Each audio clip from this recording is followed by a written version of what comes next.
Welcome to the Counselling Tutor Podcast, the must-listen-to podcast for students of counselling and psychotherapy. Here are your hosts, Rory Lees-Oakes and Ken Kelly. Hi, I'm Rory, and with me, as always, is Ken. How are you doing, Ken? I am well, Rory. Thank you for asking. I'm very grateful to be here. Thank you for joining us as a listener. You've joined us at episode 178 of the Counselling Tutor Podcast. We've got 3 sections we're going to be digging into today. The first being our student check-in, where we take something that students may come across during their studies, and we're going to be speaking about integrative or eclectic counselling. What is the difference? So we're going to be digging into that one. Then we're going to be moving on to the digital counselling revolution, where we recognize that technology is now used in how therapy is delivered and consumed by our clients.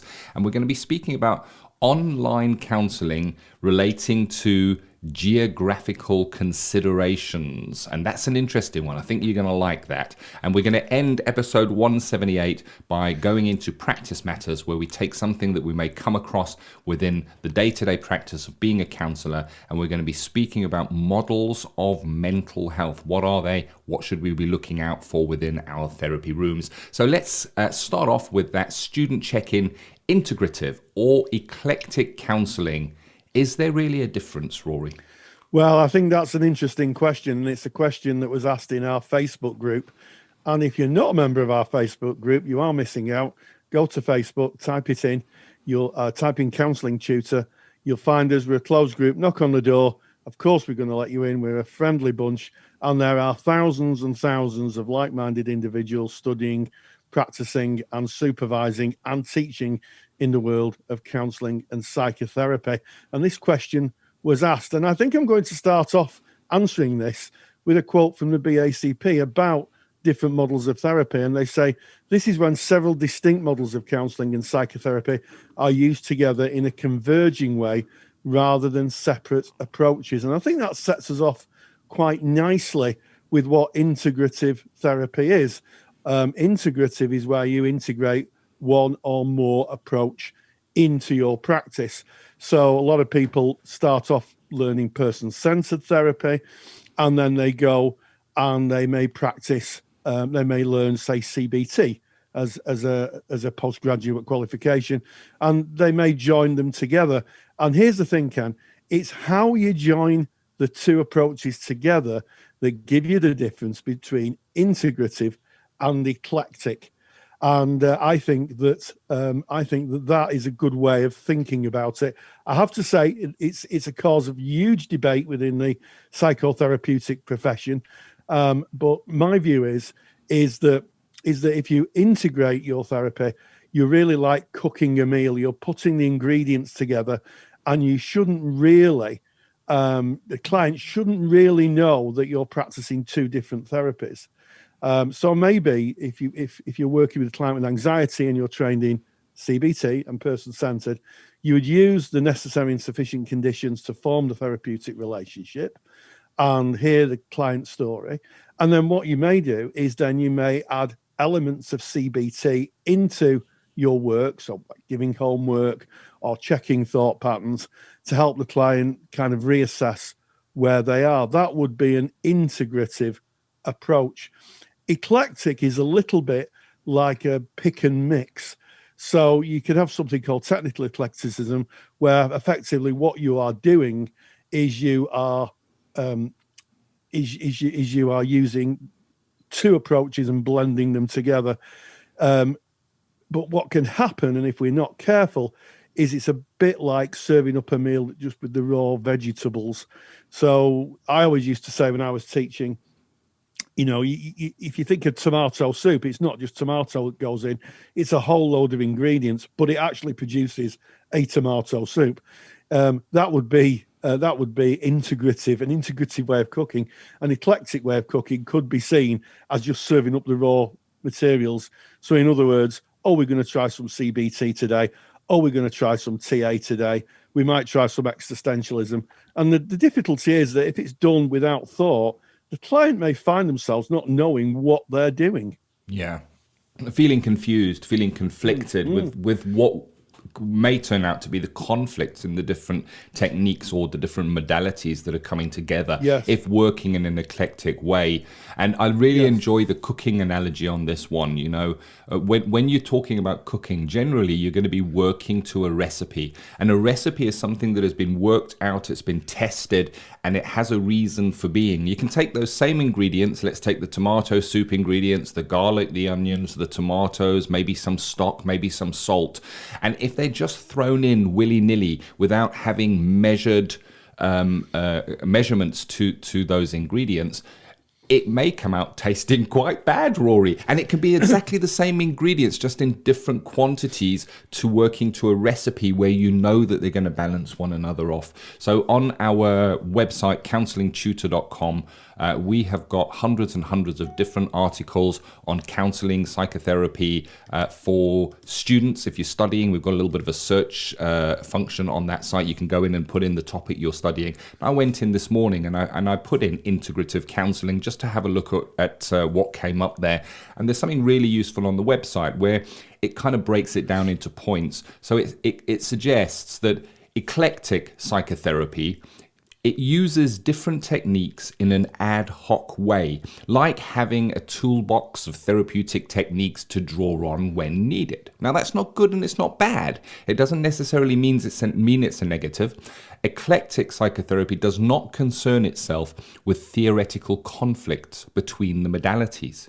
And eclectic psychotherapy does not incorporate modalities into a new model. Now, when we're talking about the tomato soup, the tomatoes, the garlic, the salt, the stock, whatever, the basil maybe that you're putting into that, they're all separate ingredients. But when they come together, you don't serve it up as tomato and garlic and stock and basil soup. It becomes a new thing. It becomes tomato soup.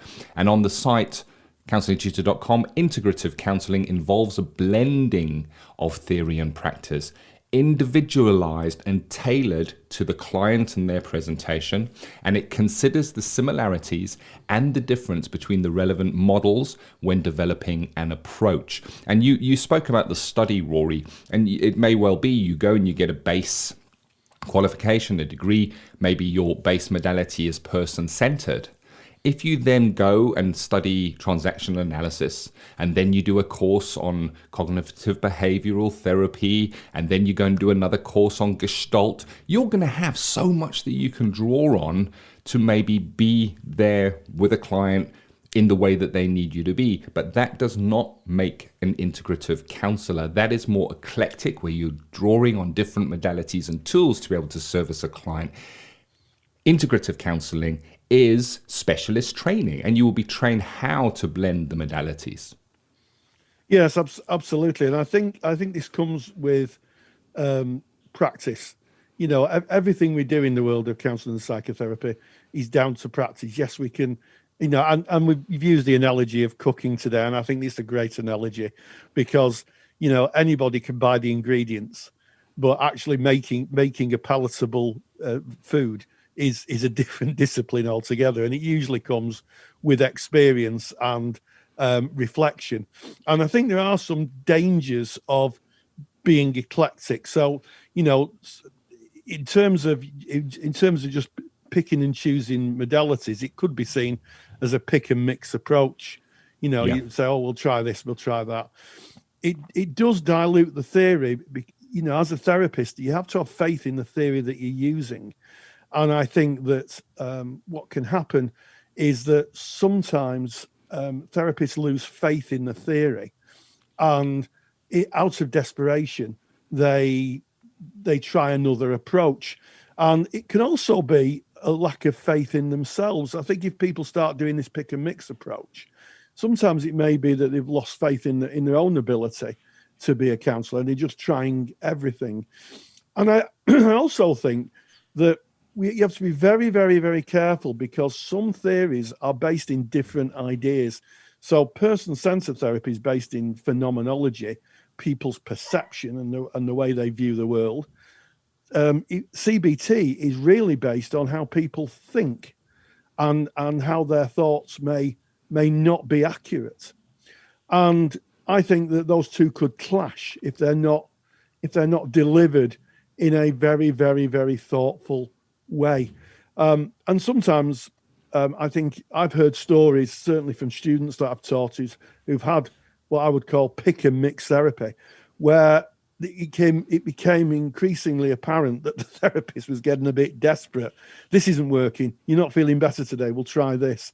I think that if you're blending any two theories together, you have to have faith in them, and you have to have faith in the client. It's the client that's doing the work. And sometimes it doesn't matter how many theories you've got available to you. Sometimes there are other reasons why clients don't progress or don't, heal themselves. And that is down to client factors. They're not motivated enough. They're not ready. They're not in a place where they can use the therapy to help themselves. Definitely. It's interesting. It's a great topic.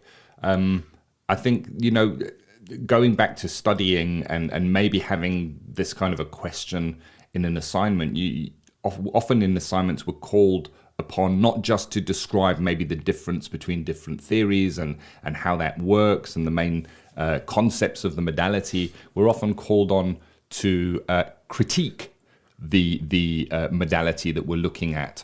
And I think that you've covered some really good points there, Rory, that would be great in assignments.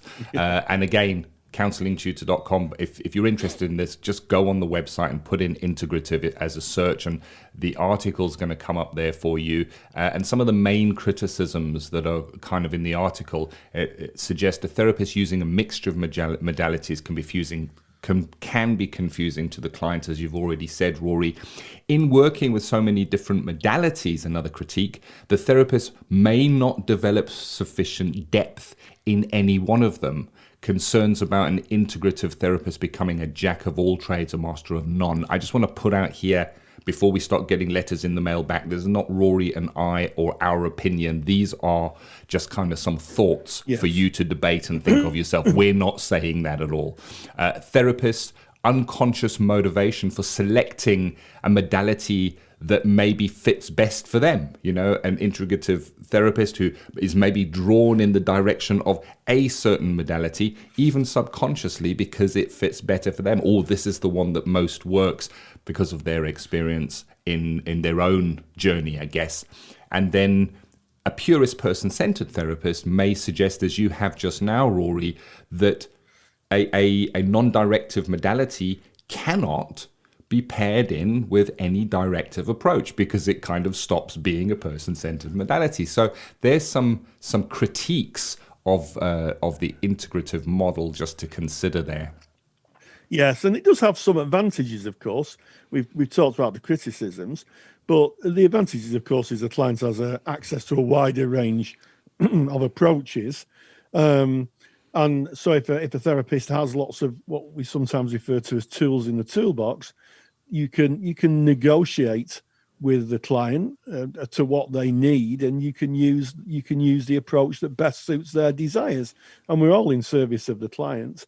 And I think that leads on to the kind of new thinking within psychotherapeutic circles, which is pluralism, where you're using exactly what the client wants. The client's coming in and saying, "This is what I want," and you work with the client with what they want. So, like a lot of things in counselling and psychotherapy, there's no right or wrong answer. It lives, I think, in the application and in the thoughtfulness of the practitioner.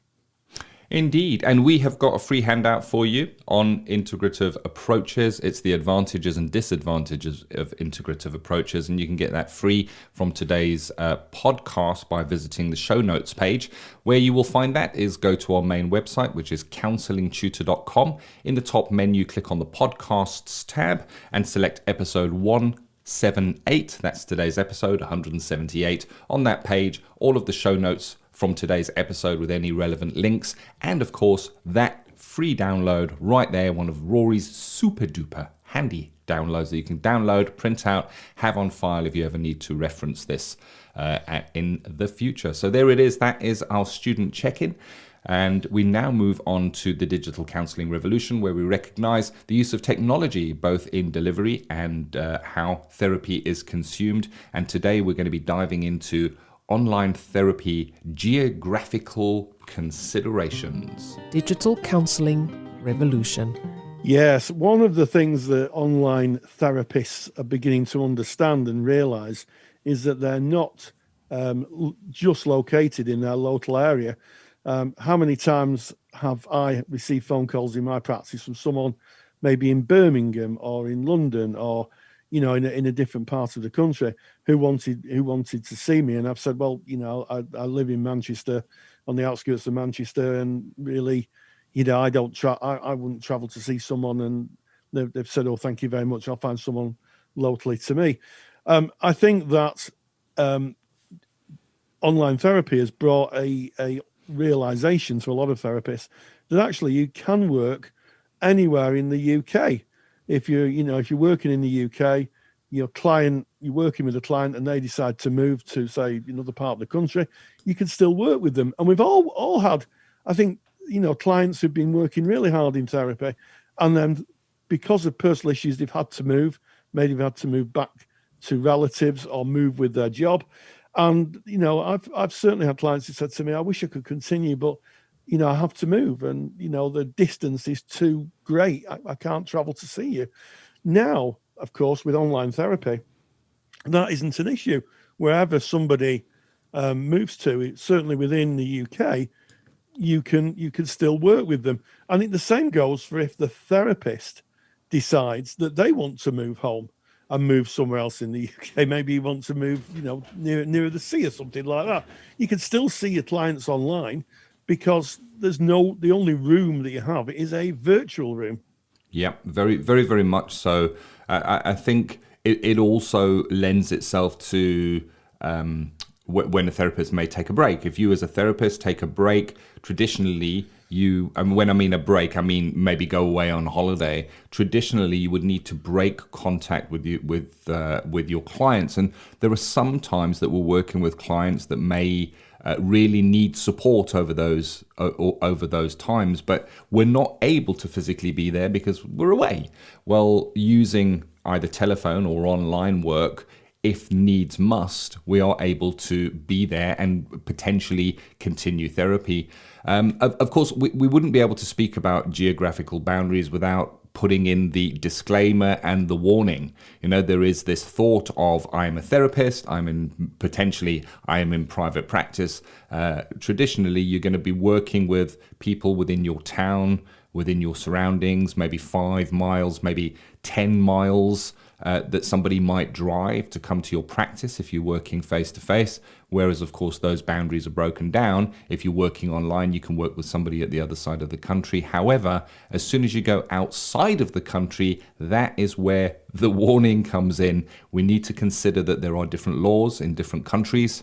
And we need to think about how we are working, and that needs to be very clearly contracted. So it's not to say that you cannot work outside of your geographic boundaries, outside of your own country. You can, but it does take serious consideration from a legal perspective to make sure that you are working within the laws of the country that the client is joining you from.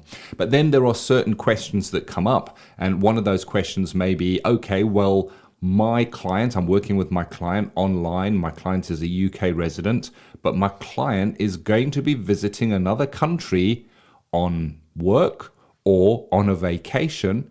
Can I continue to work with them? Well, I think that is a very, very interesting observation, Ken. And I'll make two responses to that. The first is, if you're seeing a face-to-face client, and they say, I'm going on vacation, I'm taking a break, usually they go. If a client would, in a face-to-face environment, client says, can I contact you on holiday? Therapists would have to be very, very, very thoughtful about client dependency, about if a client can be autonomous, because autonomy is probably the lead ethical thinking that we have as therapists. And I think it's interesting. There is a growing trend that I've picked up that clients have therapy while they're on holiday or on vacation. Now, I'm not saying this is a good or a bad thing, but I do think it is a new kind of process that online therapy has brought. and one that needs a lot of thinking about. As I said, usually when clients go on holiday, you see them in 2 weeks. They come back and you see them again. The other aspect, of course, is if you're working internationally, what are the laws in the different countries that you're working in? Can you call yourself a psychotherapist in France if you're a psychotherapist in the UK? And the answer to that question, I'm told, is no, because because in France, it's a protected title. So you can call yourself a counsellor or mental health support worker, but you can't call yourself a psychotherapist. And of course, if you go to America, they're licensed state by state. So I was talking to some colleagues who were practicing in the States, and they were saying that they can't work outside their states. Yeah. Someone in California couldn't work with someone in Arizona because each state has their own distinct licensing. And of course, as we always say, you need to check with your insurance company before you decide to work geographically. What does your insurance company think of it? Do they have any limitations? It is a product of a rather kind of Wild West thinking. It is so new and online and telephone therapy in terms of its scale. It's been around for a long time, but in terms of its scale, I think in some cases we're learning as we're going. And international working, I think, is one where people are learning on the job, because we never had to consider these things before online came. When people came in our rooms to do therapy, to receive therapy, they were in one location. So if you're thinking of working out of country, geographically as we'll call it, I think you need to do a lot of due diligence before you commit to it. Yes. Yeah, know what you're getting into. And I think really good points there, Rory, in terms of checking with your insurer, not just that you've checked the legalities of that you check with your insurer. If something should go wrong, are you going to be covered? And the same thing goes for check with whoever your ethical body is. If you've chosen an ethical body, no doubt you will be working to a framework, an ethical framework. What does your ethical framework suggest? And I'm thinking particularly in service of the clients, because an ethical body is going to provide a complaints procedure for a client. If a client feels that they have been mistreated in some way, they have an open and clear procedure that they can follow to lay a complaint. And so they should have.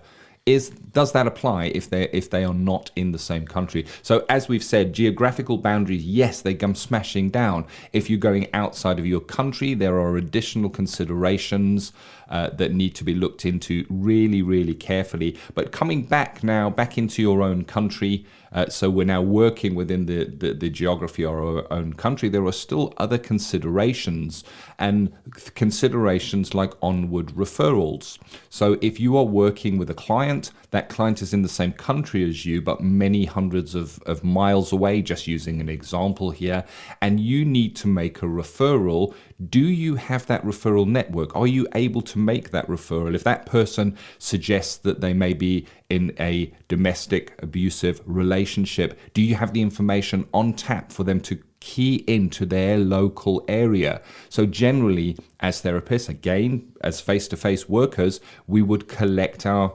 referral pathways and networks around us, and generally they're going to be in the town that you practice in, because that's where your clients would be coming to see you from, and you would be referring them to services within your town. But as soon as you're working with somebody in their town or city, are you able to make those referrals? And keeping in mind, sometimes a referral may be unseen. It can come up in session 6. A client can say something that would indicate a referral could be made here.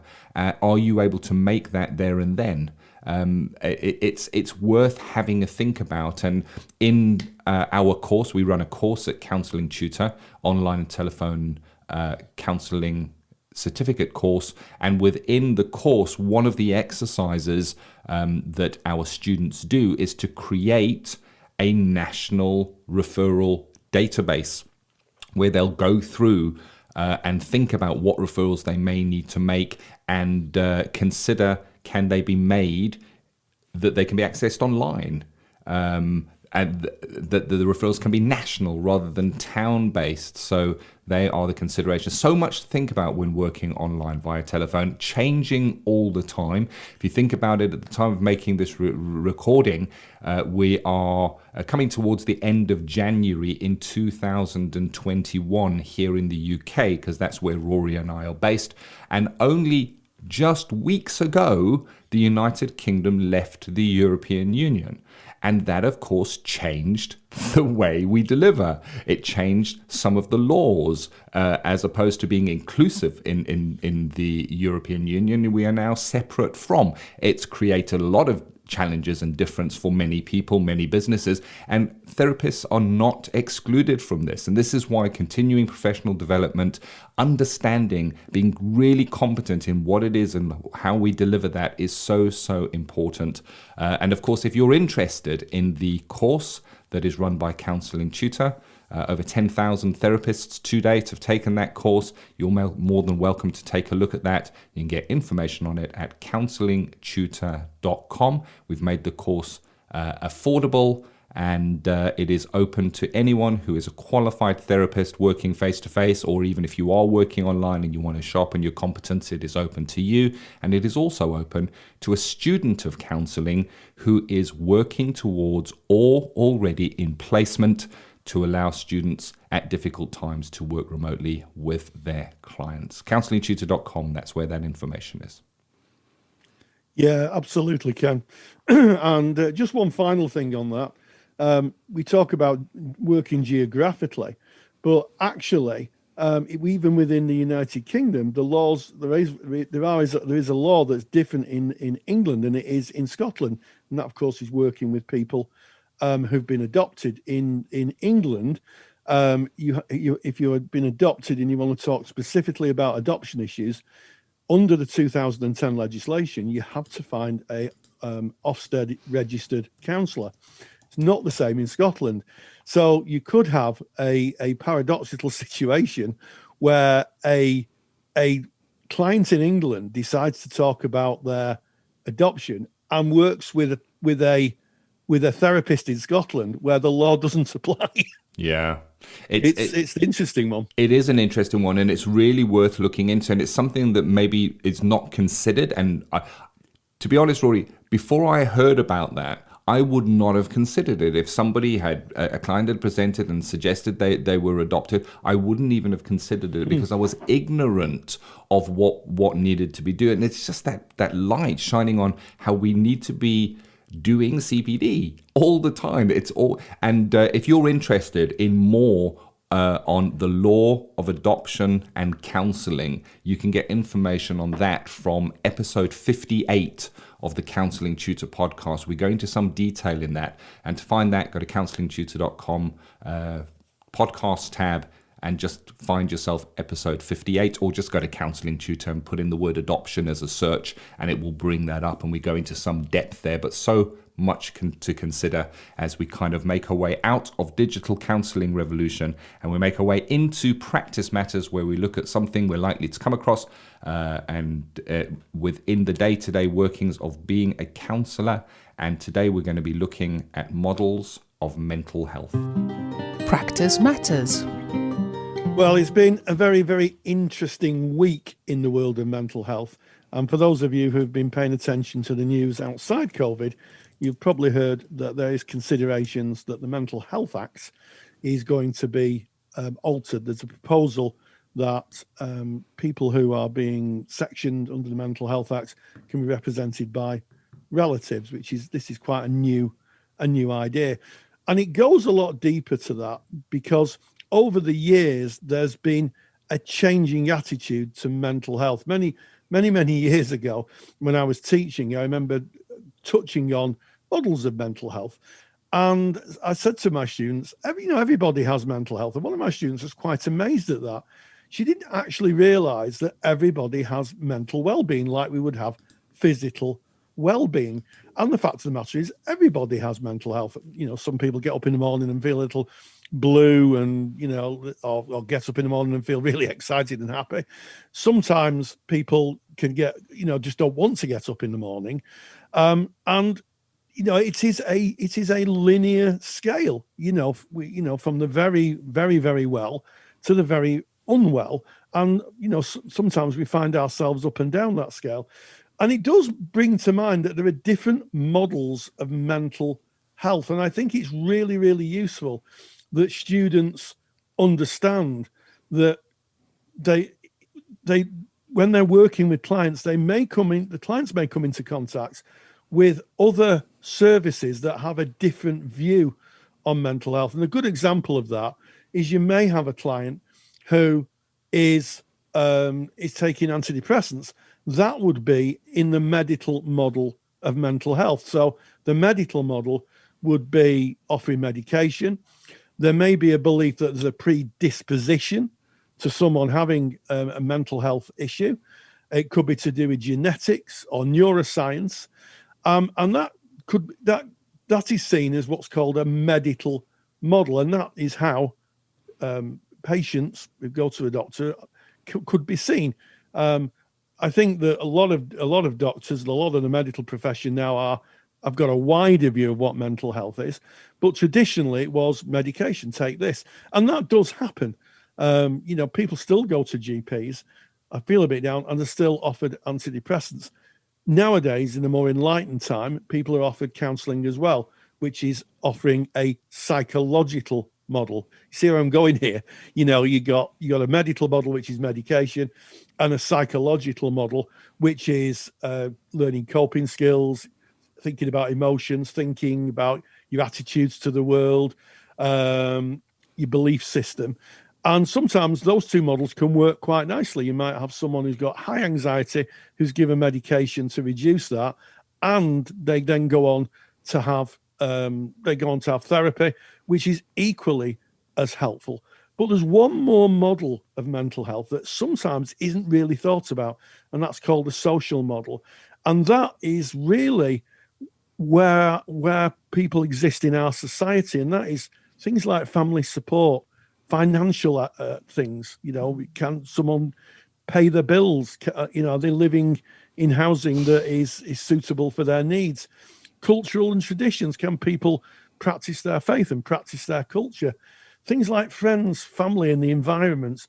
And these three models, they overlap in a sort of a Venn diagram, and it gives us really a sense of what mental health is. It doesn't fit into either one or the other.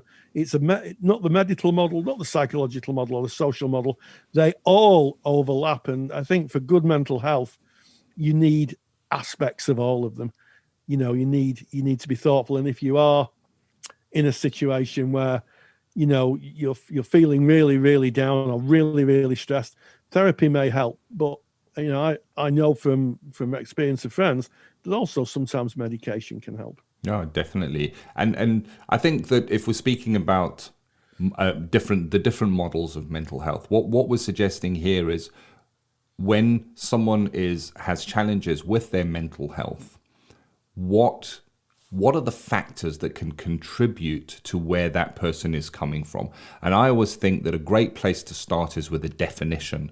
And the World Health Organization defines mental health as a state of well-being in which every individual realizes his or her own potential, can cope with the normal stresses of life, can work productively and fruitfully, and is able to make a contribution to his or her community. So that kind of gives us a little package of what that definition is. When a person is unable to function in some of those areas, it's then about looking at what can be the contributing factors. And Rory, you've spoken about the different models, the different places that we would look for that. Also for treatment. So if we're talking about medical model, we may be treating or using some kind of medical treatment for that. And one of the areas that is interesting is the faith model. It is also a model of mental health. And it could be that a person has a certain faith or a certain following that they are having a struggle with. And this struggle can really impact their mental health. It can impact who they are and how they function in life. There could be a feeling that they have maybe fallen out of favor with their God, or even been abandoned by their God or higher power, whatever they choose that to be. They could be showing having an issue with the moral code of feeling they fall short of following what is required in their faith, or they could be shunned from other members of their faith because they're not seen to be following their faith. And all of those have an impact in who that person is, their well-being, their ability to live a full and meaningful life. And we may see that presenting as therapists, and there's a lot to consider. We need to look at potentially what their faith is. We need to look at their living conditions, their psychological conditions. There's so much to take into their biosocial conditions, so much that overlaps, that creates those models of mental health. Yeah, absolutely, Ken. And I think you struck on a really interesting point there, is that different people have different scaffolding to support their mental health. So it could be that of faith. It could be that they take medication. It could be that they get involved in outside activities and they do something like, I ride a bike and that makes me feel better. I go for a walk. And I think we have to be very, very thoughtful as therapists that we don't knock the scaffolding poles away from a person's mental health support they put in. And I've worked with a number of clients who've gone through 12-step recovery programs.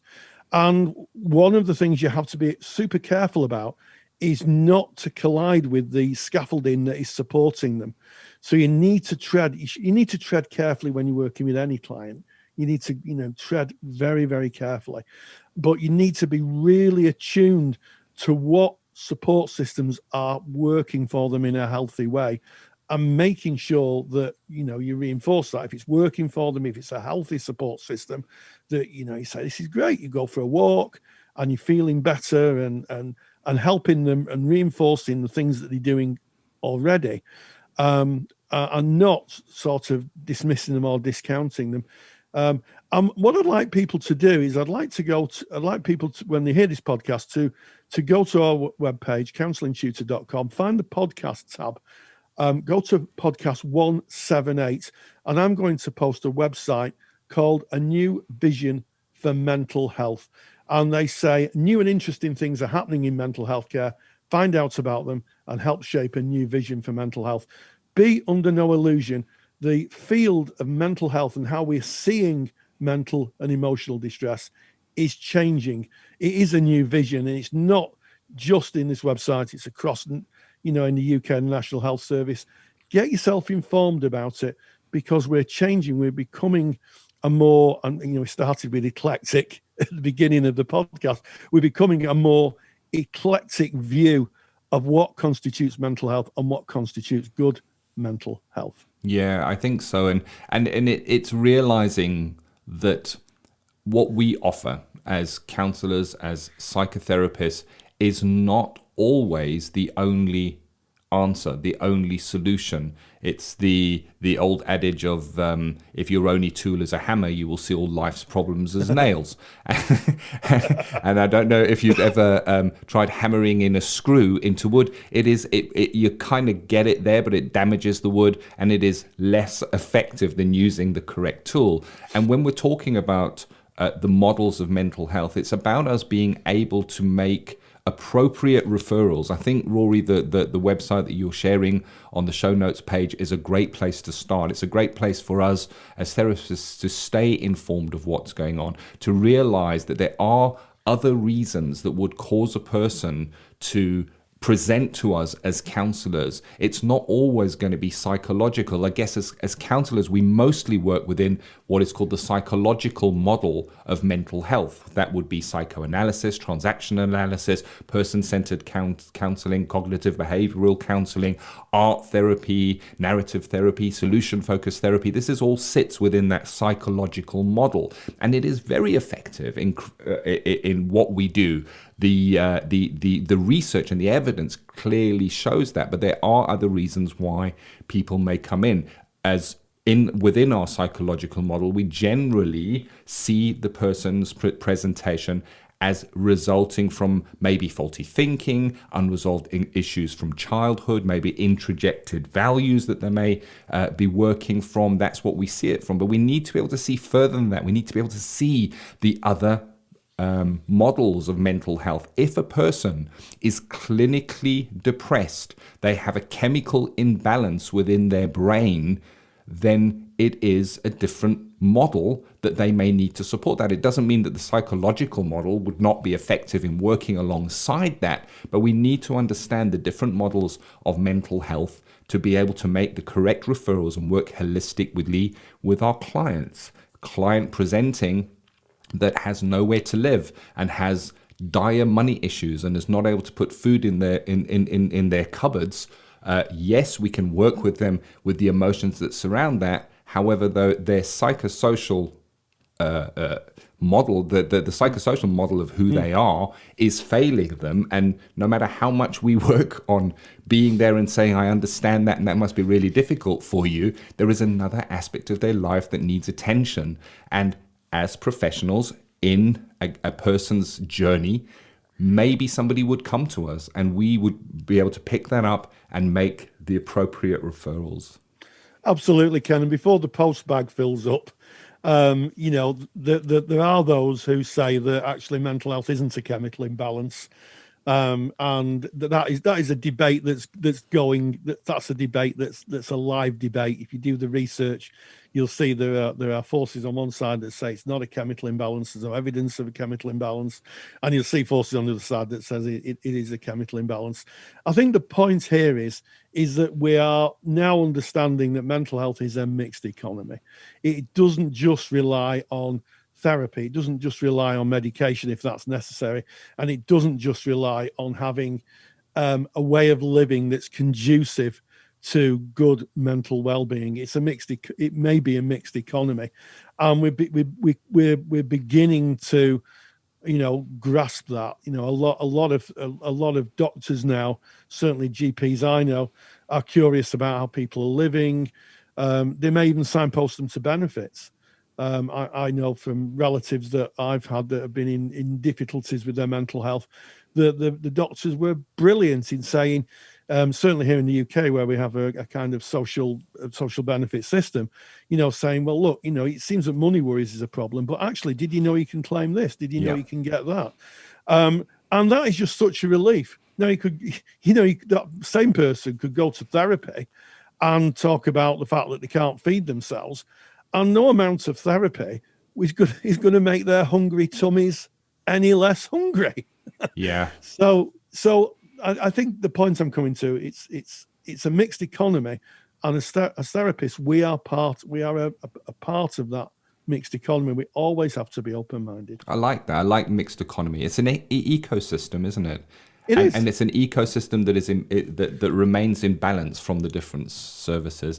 Now, if you're interested in more information on models of mental health, 3 things you can do. Number 1, as Rory's already said, go to our website, counsellingtutor.com. All the information on there is free. Go to the podcast tab, go to episode 178. Rory will put that link within the show notes today. Also, on counsellingtutor.com. If you do a search, just use our search bar and put in models of mental health or even just mental health. We've got a great article on the different models of mental health. And if you want to take that a little further, we do have a paid for service called our Counsellor CPD Library. It's for qualified practitioners who choose to sharpen their competence. And within our CPD library, we have got a lecture on the different models of mental health. It's almost an hour-long lecture, really going into the different models so that we can have an understanding. And if you're interested in joining our CPD library, it is a really affordable price that we've made that available for. You can get that from counsellingtutor.com. The homepage has got the information on for you. Yes, well, it's been an eclectic mix of topics today, as it always is on the Counselling Tutor Podcast. In fact, we actually did start off with integrative or eclectic counselling. We moved on to looking at geographical considerations, the benefits of working online and the new horizons that are opening up. And we finally finished on models of mental health, the mixed economy that all of us as therapists work in. And as always, stay grounded, stay safe, and join the digital counselling revolution. If you're a qualified counsellor or psychotherapist, then why not check out the Counsellor CPD Library? Stay current with your CPD requirements with over 150 hours of academically rigorous, on-demand lectures you can stream to your device. Joining Counsellor CPD will expand your skill set to create a more specialised, highly rewarding practice. For more information on the Counsellor CPD Library, visit counsellingtutor.com. Thank you for listening to the Counselling Tutor Podcast. Find the show notes for this episode on our website at www.counsellingtutor.com.